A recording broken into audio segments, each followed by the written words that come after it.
he kept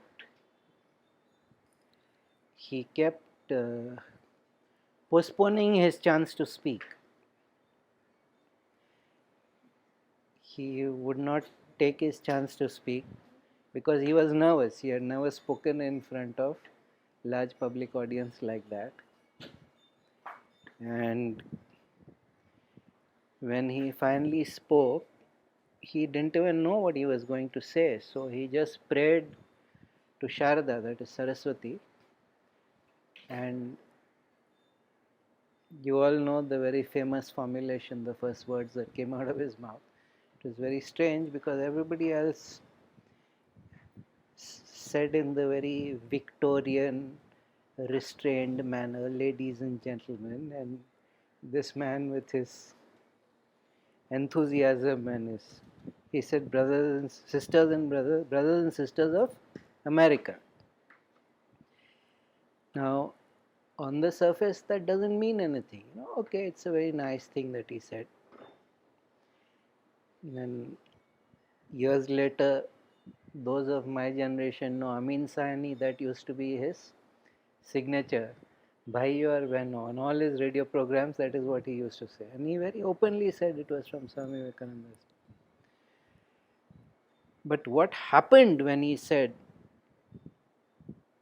brothers and sisters of America, was because the words emerged with so much Shakti. Something shot through that audience and they all stood up and gave him a standing ovation for 3 minutes. He couldn't speak for 3 minutes because they were just cheering and clapping. They just sensed that something unusual had happened. Because what did he say? He said, brothers and sisters of America. But which is why they keep saying that what a master says is not so important. It is just the fact that he is saying it. Because when he says it, in his words there are Shakti. It flows out. And that talk is very important. That day is very important because it was for the first time that an authentic representative of the Indian culture, of the Hindu culture, was speaking on the world stage. First time in a long time. In the past it used to be common, but for 700, 800 years India had been in a terrible slump. And the argument at that time was that India is conquered so easily because of its religion. Because you idolaters follow a wrong religion, that is why you are constantly conquered by the Semitic faiths, the people of the one faith.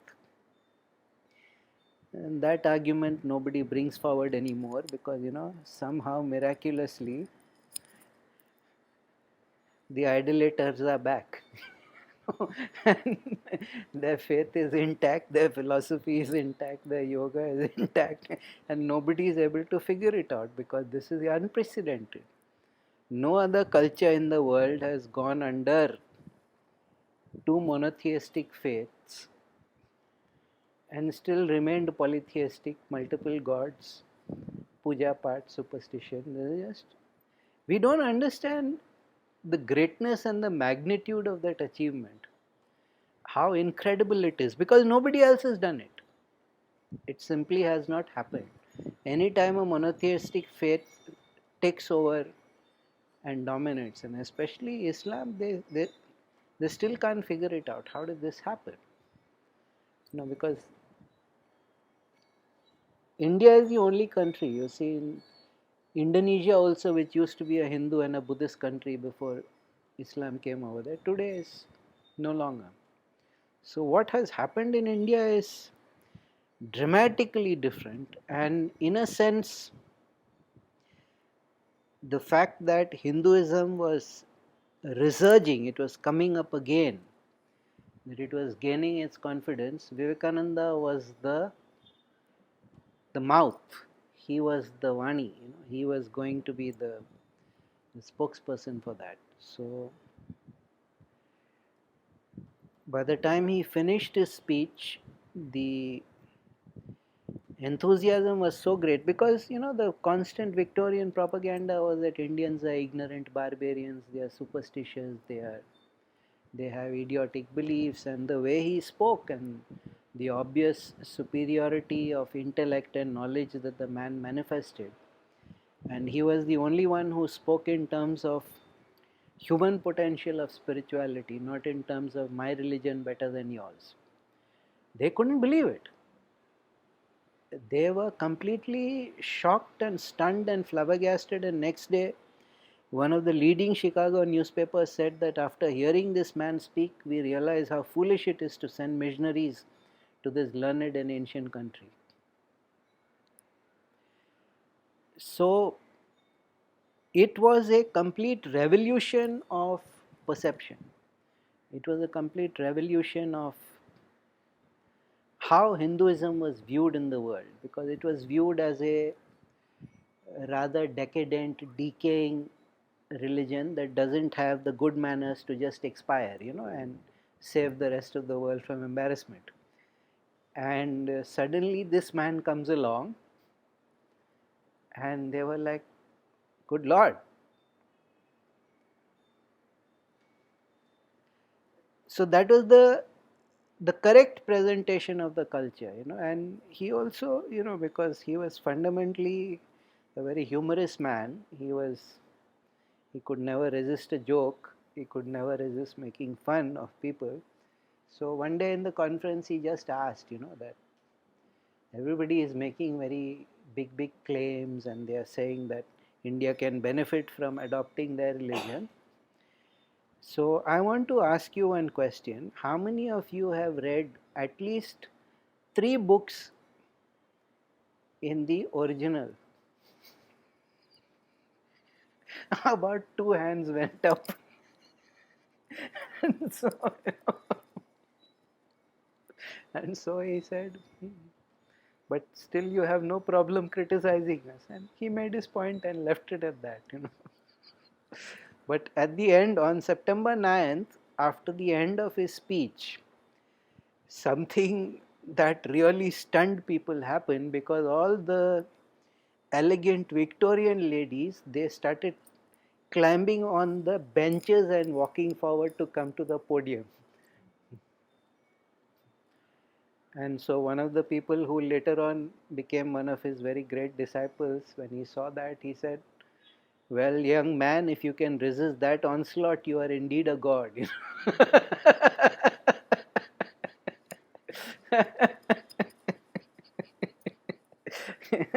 So of course, you know, he was taken up by American women, and the American women made the entire mission possible. They arranged his lectures, they took him around, they introduced him, and the whole Ramakrishna mission, Advaita Society, all those things were possible only because of the women. Because the women have that instinctive sense when a new spiritual energy is moving. The women always catch that earlier than the men. So this is one of the great examples, but it's almost universally true.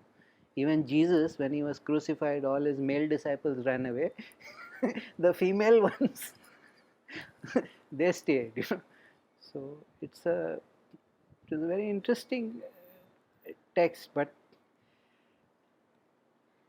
today we don't realize. Today we don't realize because now we have a well-established spiritual guru industry. We have lots of foreigners coming. We go there, So nobody has any dismissal of Hinduism or Indian culture or yoga. It is all regarded as very worthwhile things. It's all regarded as very great things. But at the time that he stood up in front over there, it was how Hindus and Hinduism was perceived was really like we were junglis, like we were savages from the forest, or we were just a decrepit people with ugly customs and beliefs and superstitions and lunacies. And there was the one common opinion that everybody had for the Hindus was contempt. That the Hindu is just worthless kind of lot, taking up valuable space and oxygen on the planet. I know it's very difficult to believe, but trust me, this was 1893, this was generally the opinion of most of the world.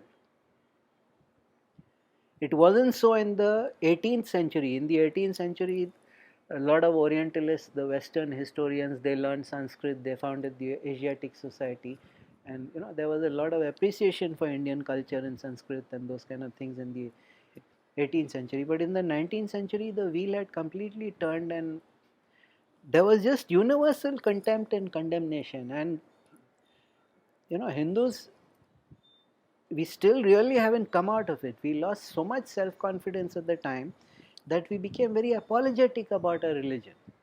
And that is when we started saying that completely stupid, whiny thing, oh, all religions are the same, which is factually incorrect. But it comes from that lack of self-confidence. We are just asking for a place at the table. That all religions in the end are to the same, and we were just constantly apologizing for who we were. And this man comes right in and says that my religion has scaled the pinnacles first, and nobody has ever come to those pinnacles ever again. We have the highest experiences and notions of consciousness, and there is just nobody that is close to us, which was unthinkable, which is completely unthinkable. And Swami Vivekananda in America is is another story. It's like there's a whole fun aspect to it.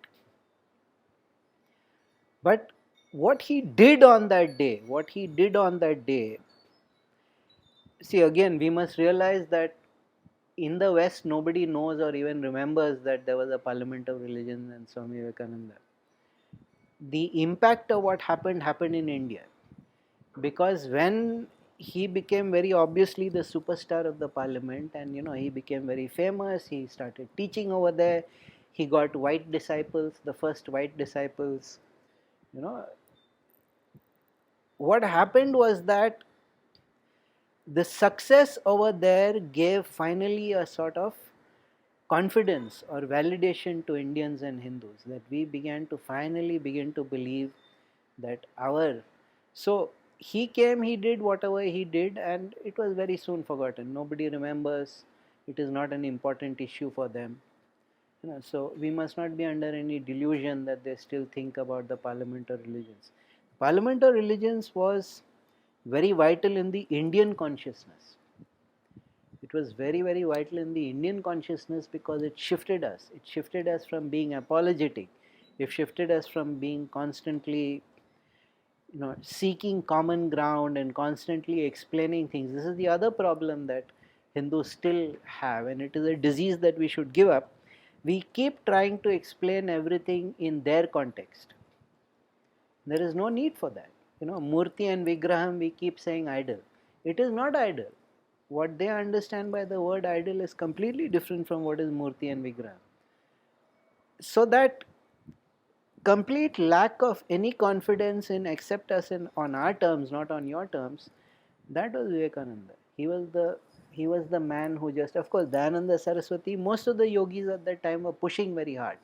They were pushing very hard to, but because the domination by the alien, the domination by the other was so strong, we had completely lost self-confidence. Because the killer argument always was, if your religion is true, then why are you under foreign occupation? That was always nobody makes that argument anymore, because now that is an embarrassing argument. What happened to your true religions, that the idolaters are back? Now that is an embarrassing argument, so nobody says that. So in terms of what we owe to him, in terms of how he, what can I say? It's like the river is flowing in one direction and he completely changed the course of it into another. He just made the river shift and flow in another direction. That what he gave in terms of what he gave in terms of self-confidence and self-respect, and in terms of how one must engage with her. And he brought the Upanishads out of obscurity and he put them right out in the center. He brought the Vedanta out into the public domain, and and how he kept insisting that strength and courage, and these are the real genuine. The process is still incomplete. We still haven't grasped what he was trying to do. What Vivekananda was trying to do, what he did, we still haven't grasped. And forget about gratitude. He was not immature to expect gratitude. Now, though I must say we don't have any gratitude also, but forget about that. But when a people lose self-respect and self-confidence, they only go downhill. Even at his time, there were 300 million Indians. There were practically 250 million Hindus at that time. There are close to 1 billion Hindus today in India, and he took that entire path, that entire gati that was happening towards ruin and destruction, and he not only stopped it, he not only shifted it, he sent it back up. From a downward devolving path, he not only stopped it and shifted it, he sent the energy back up into an evolving cycle. No wonder he died at 39. Yeah? I mean, to battle with that much tamas against an entire people, to stop the entire course of their history. And if you look at the books written at that time, even up to the 1920s, they are very sad, the books written by the Indians, because the entire approach is to somehow vindicate and validate ourselves in the eyes of the Gora. Somehow trying to prove that after all Hinduism is also only a monotheistic religion.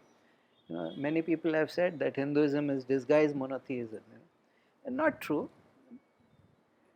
And because at that time all the scholarship was basically almost extinct, not completely, but almost extinct. So the whole notion of studying the Upanishads, studying the Vedas, studying the Vedanta, doing serious sadhana, that sadhana is the right thing, that Upanishads are the right thing, that the Bhagavad Gita and the Upanishads can be used as textbooks to live life, all this comes from one man and one man alone. Then of course Aurobindo, Yogananda, all of them jumped into the fray, Yukteswar Giri, all of them jumped into the fray. We must not discount their contribution, but this man did it. Because Dayananda went on the Vedic path, but he was so extreme that he had zero influence, only except in the Arya Samaj in Punjab. Because the minute he would say something, he would only say Anpad, Dhambi, Murk, Gawar. These were his 4 favorite words. Left, right and center he would. So, you don't get popular when you Anpad, Dhambi, Murk, Gawar, illiterate. Dhambi is what? Dhambi is a pretender. A pretender, a fraud. Murk is stupid, a fool, and Gawar is Gawar, meaning rustic. So these were his 4 favorite words. The whole Satyartha Prakash is full of these 4 favorite words. I don't blame him. I don't blame him considering the context of the time. And it's very interesting that Vivekananda in his life has only called one person, one yogi great, and that is always Dayananda Saraswati. Whenever he would speak of Dayananda Saraswati, he would always say the great Dayananda Saraswati. So he understood that Dayananda was right. Even Aurobindo said Dayananda's genius was that he correctly understood that the highest aspect of the culture is the Vedas. But Dayananda had so many. Still, he did the best he could, but then it needed a Vivekananda. It needed a man.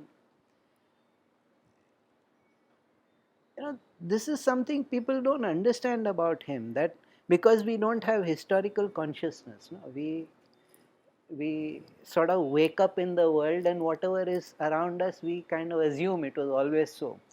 We don't have historical consciousness, so we don't know what he did. At a time like that, when every Hindu was cringing and apologizing, this man comes right out.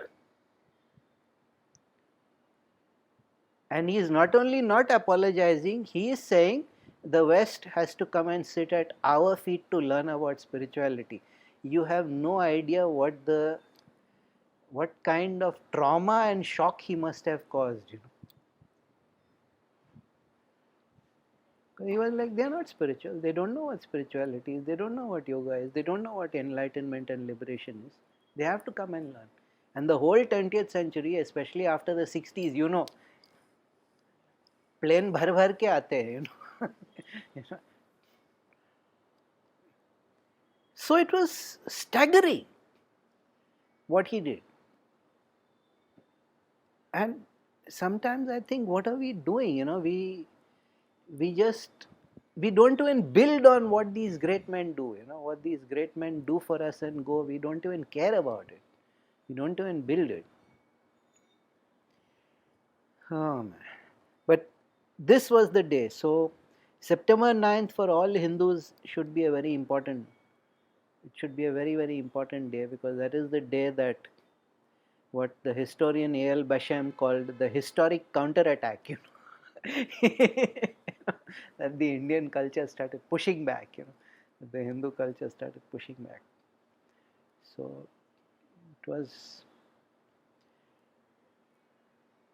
because the speech is very nice. If you read his speeches at the conference, they are very nice and they are very, very insightful, very wise. But obviously something much more was going on, which, because those were not the days of gramophone records also, we don't have that record. So on the net there are some recordings which supposed to be of Vivekananda, they are not. Somebody has recently done them and uploaded. Because his voice was apparently quite extraordinary, but even more than the voice, there was some impact of the Shakti. It was like he was just releasing the Shakti into the West. That the whole authentic yoga and Hinduism was being released into the West. Because that was since they were the leaders, and America was going to be the leader of the world in the next century, which he knew. He knew that England's time was up. So there was a reason why. So it's quite an extraordinary day. So I thought we should not let the day go unacknowledged, and the day should not be given over to the memory of the tragedy that took place in New York, because that is privileging evil, and we should not privilege evil. The day also had very great vibration to it, and we, at least as Hindus, should be eternally grateful to that day, because what happened during that day was, we were saved. Others, we were as close to extinction as didn't make any difference. Sarvam Shome.